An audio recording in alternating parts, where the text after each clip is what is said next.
بسم اللہ الرحمن الرحیم۔ السلام علیکم۔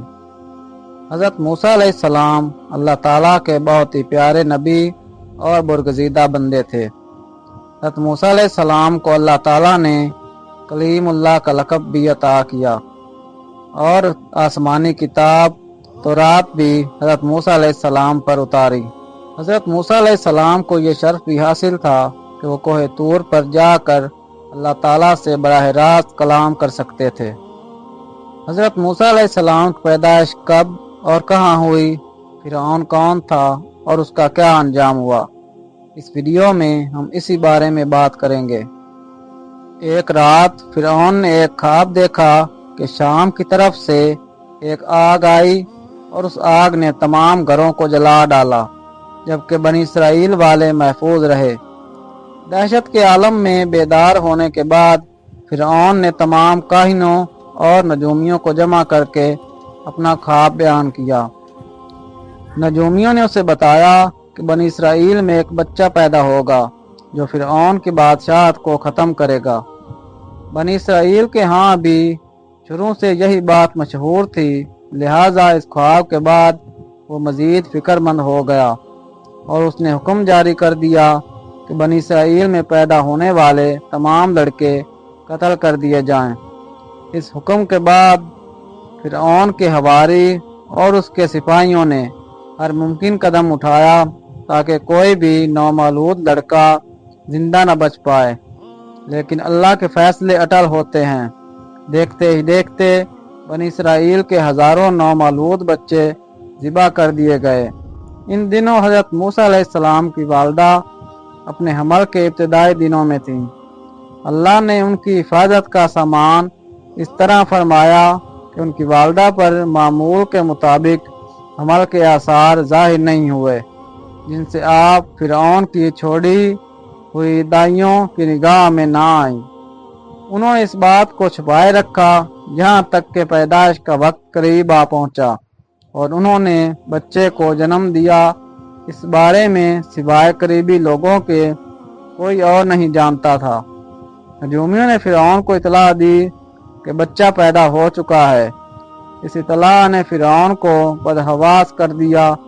اس کے سپاہیوں نے گھر گھر تلاشی شروع کر دی۔ حضرت موسیٰ علیہ السلام کی والدہ سخت پریشان تھیں۔ 3 مہینے تک انہوں نے حضرت موسیٰ علیہ السلام کو چھپا کر رکھا، لیکن زیادہ عرصہ تک بچے کو شاہی جاسوسوں کی نظروں سے چھپا پانا ممکن نہ تھا۔ پھر بھی وہ اپنی پوری کوشش کرتی رہیں، یہاں تک کہ ان کے پاس اللہ کا حکم آ گیا۔ یہ حکم اللہ نے ان کے دل میں ڈالا تھا۔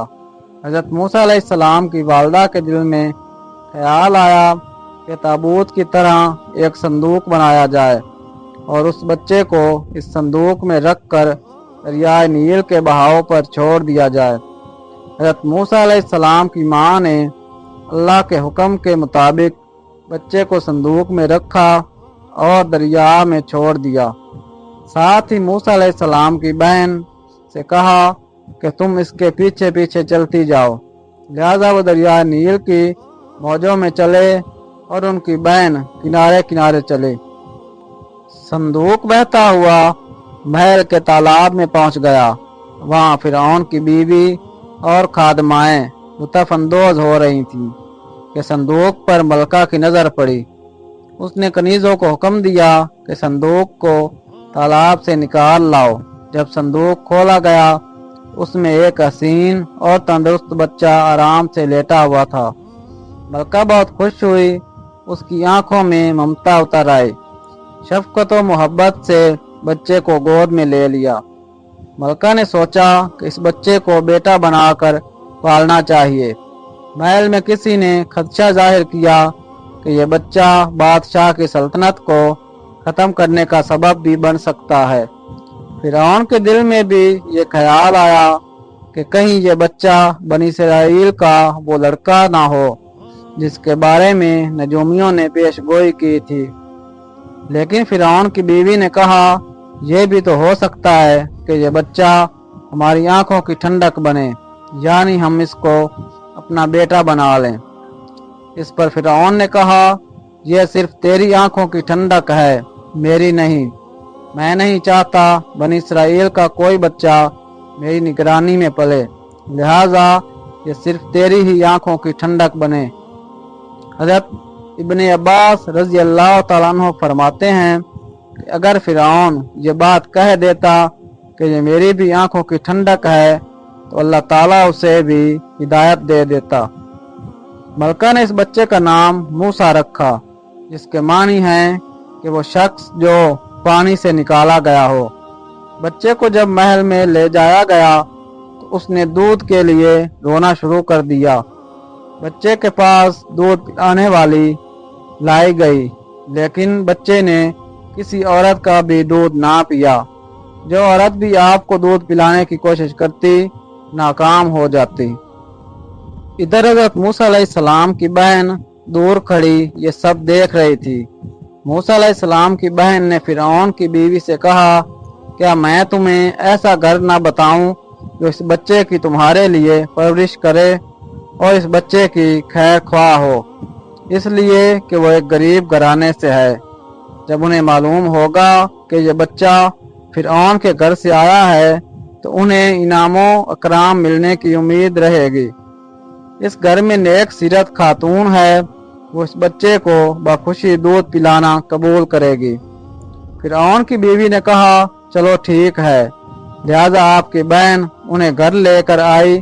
محترمہ نے بچے کو دودھ پلایا تو آپ نے فوراً دودھ پینا شروع کر دیا۔ اب چونکہ بچے نے کسی اور کا دودھ پینا قبول نہیں کیا تھا، اس لیے وہ خود بچے کو لے کر آتے۔ اس طرح حضرت موسیٰ علیہ السلام کی والدہ کا بے حد احترام ہونے لگا۔ یوں حضرت موسیٰ علیہ السلام شاہی محل میں پرورش پا کر جوان اور توانا ہو گئے، لہذا اللہ نے آپ کو نبوت کے منصب پر فائز کیا۔ آپ نے بنی اسرائیل کو فرعون سے آزادی دلائی اور مصر سے نکل گئے۔ فرعون نے بنی اسرائیل کو ختم کرنے کے لیے لشکر لے کر روانہ ہوا۔ جب بنی اسرائیل بحر احمر کے قریب پہنچے تو اللہ نے ان کے لیے دریا کو بیچ سے راستہ کھول دیا۔ یہ وہی موقع تھا جب فرعون کا وہ خواب پورا ہونے والا تھا اور اس کی بادشاہت اور لاؤ لشکر تباہ و برباد ہونے والا تھا۔ بنی اسرائیل تو سمندر کے پار چلے گئے، مگر جب فرعون اپنے لشکر سمیت ان کے پیچھے آیا، سمندر کا یہ راستہ بند ہو گیا اور وہ اپنے لشکر سمیت اس سمندر میں غرق ہو گیا۔